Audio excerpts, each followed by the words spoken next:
Why $100,000 a year can feel poor in America? Hey, it's Lucas, and the reason might completely change how you think about money. For decades, earning $100,000 a year was considered a major financial milestone. It usually meant stability, comfort, and the ability to save for the future. But today in the United States, many people earning six figures are still living paycheck to paycheck. In fact, more than half of Americans say they struggle to make it from one paycheck to the next.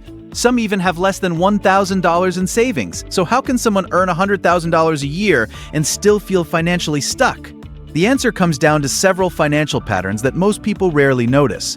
One of the biggest is something economists call lifestyle inflation. Lifestyle inflation happens when spending increases every time income increases. For example, someone earning $40,000 might drive an older car and live in a modest apartment. But once their salary rises to $100,000, they often begin upgrading their lifestyle.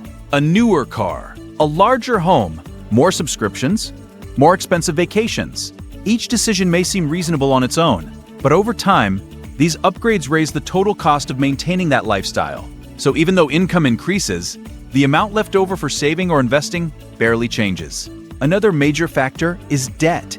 Many American households carry several forms of debt at the same time. This often includes credit cards, student loans, car payments, and mortgages. The challenge is not just the debt itself, but the interest attached to it. For example, a credit card balance of $20,000 with a 20% interest rate can cost thousands of dollars every year in interest payments. That money does not build wealth. It simply goes towards servicing the debt. There is also a third factor that many people underestimate: time. One of the most powerful forces in finance is compound growth, where investment returns begin generating their own returns over time. Someone who invests $500 per month starting at age 25 could potentially build over $1 million by retirement. But if that same person waits until 35 to start investing, the final result could be dramatically smaller. In other words, time in the market is often more powerful than trying to time the market. People who consistently build wealth tend to follow a different financial habit. Instead of increasing their lifestyle immediately after their income grows, they prioritize saving and investing first. This approach is often called paying yourself first. The idea is simple. The moment income arrives, a portion of it is automatically directed toward investments or long-term savings before spending on lifestyle upgrades. Over time, this habit allows investments to compound and grow.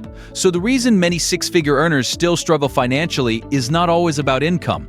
More often, it comes down to spending habits, debt management, and how early someone begins investing. Because in the long run, building wealth is less about how much money you make and more about how consistently you keep and grow it.